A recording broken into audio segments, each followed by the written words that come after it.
বালিপৰাৰ খেলমাটি আদাবাৰীত PPFৰ কাৰ্যালয় মুকলি। আমাৰ BPF দলৰ অফিচটো মই কিবা কাটিছোঁ। ৰাইজৰ জয়ে আমাৰ জয়। শোণিতপুৰৰ পৰা যদি মোক জিকাই নিয়ে তেনেহ'লে মই শোণিতপুৰবাসীৰ বাবে মাত মাতিম। শোণিতপুৰৰ সাধাৰণ ৰাইজে এইবাৰ বিজেপিক টাটা বাই বাই দিব। যে বিজেপিক আমি বাই বাই টাটা দিয়াটো কনফাৰ্ম। প্ৰমোদ বড়োৱে ডেকা ল'ৰাবিলাকক মদ খুৱাই মিছগাইড কৰি আছে বুলি মন্তব্য কৰে শোণিতপুৰ লোকসভাৰ BPFৰ প্ৰাৰ্থী ৰাজু দেউৰীয়ে। সমগ্ৰ ৰাজ্যৰ লগতে শোণিতপুৰ লোকসভাতো এতিয়া প্ৰত্যেকটো ৰাজনৈতিক দলে নিৰ্বাচনী প্ৰচাৰ তুংগত ৰাখিছে। তেনে ক্ষেত্ৰত পিছ পৰি ৰোৱা নাই BPF দলেও। BPFৰ প্ৰাৰ্থী ৰাজু দেউৰীয়ে ইতিমধ্যে শোণিতপুৰত চলাইছে নিৰ্বাচনী প্ৰচাৰ আৰু বালিপৰাৰ খেলমাটি আদাবাৰীত এটা নিৰ্বাচনী কাৰ্যালয় মুকলি কৰি প্ৰাৰ্থীগৰাকীয়ে কয় যে শোণিতপুৰত এইবাৰ সাধাৰণ ৰাইজে বিজেপিক টাটা বাই বাই দিব। লগতে প্ৰমোদ বড়োৱে ডেকা ল'ৰাবোৰক মদ খুৱাই মিছলিড কৰিছে বুলি কটাক্ষ কৰাৰ লগতে শোণিতপুৰবাসীক নাঙলৰ চিনত ভোট দি ৰাজু দেউৰীক জয়যুক্ত কৰিবলৈ আহ্বান জনায়। নমস্কাৰ, মোৰ নাম ৰাজু দেউৰী। 11 শোণিতপুৰ লোকসভা কনষ্টিটুৱেঞ্চিৰ BPF দলৰ মই কেণ্ডিডেট হয়। মোৰ চিম্বল হয় নাঙল।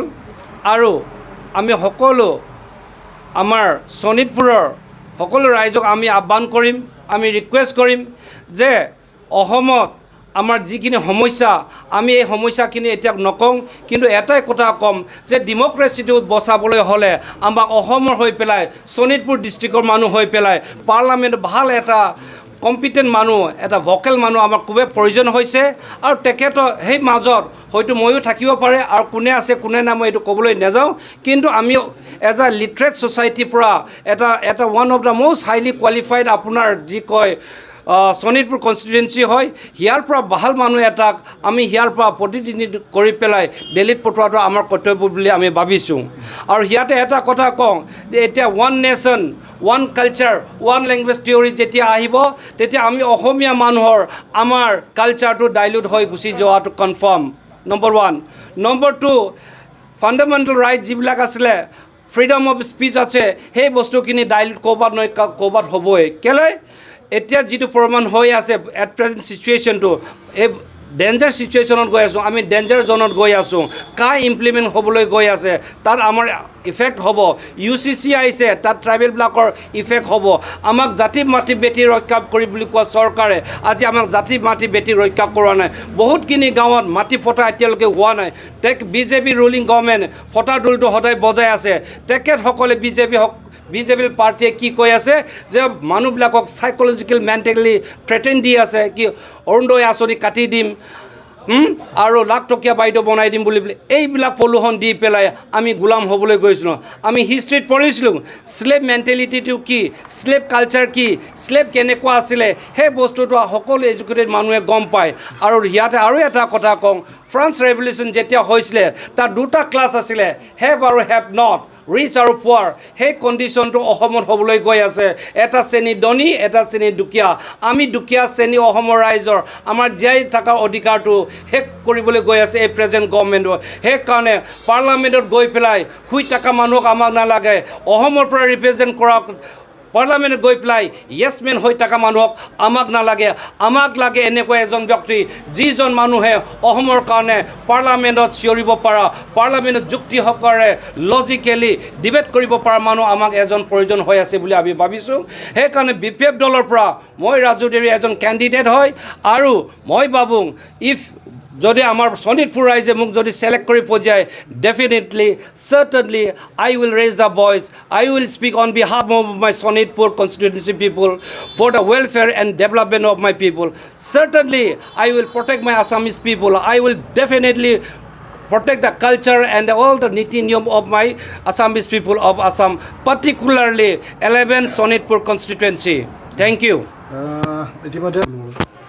চক এক সময়ত কংগ্ৰেছত আছিলে, কংগ্ৰেছ দলো কৰিছিলে, মাজনী সোণজনী স্কিম আছিলে, সূতা কম্বল স্কিম আছিলে কুলি আৰু কাণ পকেটত আছিলে তেখেতসকলে কৈছে সেইখিনি মানুহ আজি ক'ত আছে আপোনালোকে কওক তেখেতসকলে আজি ডেটত থিয় হ'ব পৰা জেগা নাই ছেম থিয়ৰী আজিৰ ডেটত বিজেপিকে 10 বছৰে কালে তাৰপিছত ইয়াতে ফুল ষ্টপ এটা আহি গ'ল এই মানুহক চাইকলজিকেল থ্ৰেটেন দিয়া মানুহক উল্টা পুল্টা কোৱা গভৰ্ণমেণ্ট ছাৰ্ভেণ্টক মিছ ইউজ কৰা বিউৰ'ক্ৰেট মিছ ইউজ কৰা মিছ গাইড কৰা যিবিলাক পুলিচ মানুহ আপোনালোকে দেখিছে ডে এণ্ড নাইট কাম কৰিব দিছে তেখেতসকলে যদিও প্ৰচিজাৰ মতে কৰিব লাগে বুলি কৈছে কিন্তু তেখেতসকলে ডিউ ৰেচপেক্ট নাইকিয়া হৈ গৈছে তেখেতসকলে এনেকৈ নিজৰ পলিটিকেল পাৰ্চনেল গেইনৰ কাৰণে গোটেই অসম চৰকাৰে অসমৰ যিবিলাক বিউৰ'ক্ৰেটছ আছে টেকন'ক্ৰেটছ আছে তেখেতসকলে ইউজ কৰি আছে চক দেখ পৰিমাণ মই কৈ দিছোঁ জোনমণি ৰাভাৰ কেছটো আপোনালোকে চাওক আমি একো ন্যায় নাপালোঁ আৰু মই ৰাজু দেউৰী সদায় আমি ন্যায় আৰু আমাৰ কাৰণে ন্যায়টো কেতিয়াও নাপাব যদি বিজেপি চৰকাৰে আহে বিজেপি চৰকাৰে যিয়ে নকৰক তেখেতসকলে কৈ আছে যে 400 টকা 400 এবাৰ আমি মেম্বাৰ্ছ পাম বুলি কৈছে ঠিকে কৈছে কিন্তু 400 টকাৰ পেট্ৰল কিনিব লাগিব 400 টকা আমি মিঠাতেল কিনি খাব লাগিব 400 টকাৰ যিকোনো বস্তু 400 টকাত নাথাকিব কেলৈ সেইটো কৈছোঁ তেখেতসকলে কৈছিলে যে 15 লাখ সকলোকে দিম বুলি কৈছিলে আজি ডেটত 15 টকা কাকো দিব নোৱাৰিলে ইট ইজ শ্বেম অন দিয়াৰ পাৰ্ট ইট ইজ চিম্পলি দগলাবাজি বুলি কয় সিহঁতক আৰু তেখেতসকলে অসমৰ মানুহক তেখেতসকলে এনেকুৱা মিছ গাইড কৰি আছে এনেকুৱা প্ৰলোভন দি আছে কিন্তু এইটো বেছিদিন নিটিকে হয় এবাৰ জিকিব পাৰে নিজিকিব পাৰে আমি নাজানো কিন্তু তেজপুৰ সমষ্টিত ফ্লাইং বুথ যিবিলাক আমাৰ জেনেৰেল বুথ আছে অলৰেডি মেণ্টেলি ডিচাইডেড হৈ গ'ল প্ৰি ডিটাৰমাইন হৈ গ'ল যে বিজেপিক আমি বাই তাত দিয়াটো কনফাৰ্ম আমি কেনেকৈ ক'ম এতিয়া এডভান্সতে আন্দাজ আমি কি ক'ম যোৱা বছৰ যেনেকৈ তেখেতসকলে 6 লাখ পাইছে আমি 6 লাখ বুলি কৈ আছোঁ এতিয়া আৰু আমাৰ লগত সিহঁতি কণ্টেণ্টাৰ নহয় কিয় নহয় বুলি ক'লে তেখেতসকলে মানুহ ইচ এণ্ড এভৰি আছামিজ মানুহক এনেকুৱা গাত জগৰ লগাই থৈছে ইনজিঅ'ৰ কৰিছে সেই ইনজিঅ'টো আপোনালোকে সকলোৱে গম পায় আপোনালোকে এতিয়া media person you as a media person আপোনালোকৰ আজি ৰেচপেক্ট নাই আপোনালোকক এক্সপ্লইট কৰিছিলে আপোনালোকক থ্ৰেটেন দিছে টিভিত আমি চাইছোঁ আপোনালোকে অলপমান চি এমৰ এগেইনষ্টত ক'লে আপোনালোকৰ চাকৰি খাই দিছে আপোনালোকক এবিউজ কৰিছে সকলো আমি মিডিয়াত চাই আছোঁ কিন্তু আজি ডেটত দিল্লীত যদি চায় মোদী মিডিয়া বুলি কৈ পেলাই আপোনালোকৰ ৰাইজে ইনচাল্ট কৰে আৰু you should not be insulted you are respected আপুনি আমাৰ দুখীয়া ৰাইজ বুলি নকওঁ এজ এ অভাৰঅল আমাৰ দুখ সুখ ক'ত প্ৰব্লেম হৈছে এইটো আপোনালোকে as per the constitution article 19 মতে আপোনালোকে কামটো কৰিছে কিন্তু আজিৰ ডেটত আপোনালোকক সন্মান দিয়া নাই আপোনালোকৰ দুই এটা হয় মেডিয়া পাৰ্চনে কোনোবাই বিজেপিক গোলাম কৰিছে কোনোবাই হেমন্ত শৰ্মাক গোলাম কৰিছে but not all there is a exception আপোনালোকৰ মানুহ বহুত আছে আমি দেখিছোঁ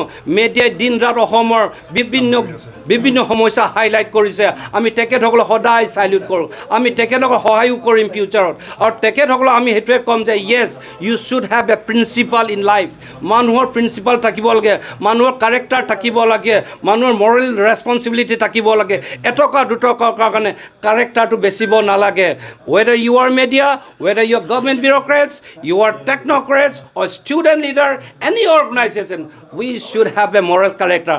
As a citizen of this country, we all have a social responsibility, moral responsibility to protect our nation, to protect our each and every one citizen of this country. Buli moi babung. He kane moi babung je BJP candidate apnaloke sok. Tekete whether he is competent or not apnaloke sok. Congress candidate to sok apnaloke. তেখেতক আমি কওঁ যে BJP আৰু কংগ্ৰেছে যদি আমাৰ সন্মুখত আহে come we want to debate common platform পৰা দিয়ক মিডিয়া মাতক ষ্টেজত বহক আমাক সোধক what mister you can do আমি ক'ম what you cannot do I can do it বুলি আমি ক'ম I am so' much confident enough আৰু অসমৰ মানুহ আমাৰ শোণিতপুৰ সমষ্টিৰ মানুহে যদি আমি যদি কম্প্ৰমাইজ কৰোঁ 1000-2000 that means we are the most full person in the world আমি মূৰ্খ হ'ব লাগিব আমাৰ ফিউচাৰ নাথাকিব আমি বগনীয়া হোৱাটো কনফাৰ্ম হৈ গৈছে সেইকাৰণে আমি সকলোৱে দলে বলে আমি সেইটোৱে ৰিকুৱেষ্ট কৰিম এজ এ BPF কেণ্ডিডেট হিচাপে নাঙল চিনত ভোট দি পেলাই জয়যুক্ত হোৱাটো কনফাৰ্ম বুলি কৰিছোঁ বিকজ ফুড লাইন যিবিলাক আছে আপোনাৰ অৰুণাচল বাউণ্ডাৰীজ অৰুণাচল আসাম য'ত বাউণ্ডাৰী আছে তাত আজিলৈকে দলং নাই পানী নাই পাইখানা নাই বাদ দিয়ক তেখেতসকলক এইটো কি লাখ টকীয়া বাইদেউ স্কিম ইটছ অল ফ্ৰড আৰু তেখেতসকলে কৈছে কি কৈছে অংগনবাদী কংগ্ৰেছৰ দিনত অংগনবাদী ইছ্যুটো অনাইছিলে এতিয়া কি কৈছে অৰুণোদয় আঁচনি এই অৰুণোদয় আঁচনিটো স্কিমে দুখীয়া হওক ধনী হওক পোৱাটো পাবই এতিয়া PWD হয় PWD অকল বিজেপি খোজকাঢ়ে নেকি It is a road, it is a national highway. আমি টেক্স দিছোঁ, whether you are BJP, Congress, HB, BJP, no, doesn't matter. But as a Indian citizen, আমাৰ সকলো ৰাইট আছে national highway. Therefore, scheme যেতিয়া আহে, schemes are meant for the development. It is for the poor people, for the deserving people. সেই বস্তুটো আমাক লাগে। কিন্তু প্ৰেজেণ্ট গভৰ্ণমেণ্টে তেখেতসকলক দুখীয়া ৰাইজক এনেকুৱা প্ৰলোভন দি আছে, এনেকুৱা সাইকলজিকেল থ্ৰেট দি আছে, এই বস্তুটো আমি ইনকাৰেজ কৰিব নালাগে। আৰু আপোনালোকে মিডিয়া এই বস্তুটো সদায় হাইলাইট কৰিব লাগে। বি ইম্পাৰ্চাল আপোনালোকে হ'ব লাগে, বাইচ হ'ব নালাগে। UPPL আউল লগাব নেকি আপোনাৰ ক্ষেত্ৰত? এইটো 10 কিলোমিটাৰ বাহিৰত আছে UPPL। য়েছ, মই কৈছোঁ ৰাজুদীৰ ভেৰি কনফিডেণ্টলি তেখেতসকলে বড়োলেণ্ডৰ কি কৰিলে কি নকৰিলে এই ৰিজাল্টটোৱে ক'ব। যদি প্ৰমোদ বড়ো ডাঙৰে যদি ভাল কাম কৰাহেঁতেন তেখেতক ডোল বজাই মানুহে আজি ৱেলকাম কৰিলেহেঁতেন। আজি তেখেতৰ ডেভেলপমেণ্ট কি আছে লিষ্ট কৰি আমাক সোধক। তেখেতে আমাক ক'ব যে UPPL ক'ব যে হাগ্ৰামে একো কাম কৰা নাই। হাগ্ৰামে যদি একো কাম কৰা নাই, এই ইঞ্জিনিয়াৰিং কলেজটো কোনে আনিলে, এই দলংখিনি কোনে আনিলে, ইউনিভাৰ্চিটি কোনে আনিলে যদি সোধোঁ তেখেতৰ আনচাৰ ইজ 0 বুলি ক'ব। ঠিক যেনেকৈ BJP সোধে কংগ্ৰেছ আপোনালোকে কি কৰিলে, তেতিয়া আমি এই এইমছত যে মেডিকেল ট্ৰিটমেণ্ট, গুৱাহাটী ইউনিভাৰ্চিটি যে আহিলে, ডিব্ৰুগড় ইউনিভাৰ্চিটি কোন মাইকেলালে বনালে বুলি ক'লে আল্টিমেটলি কংগ্ৰেছ, হয় না?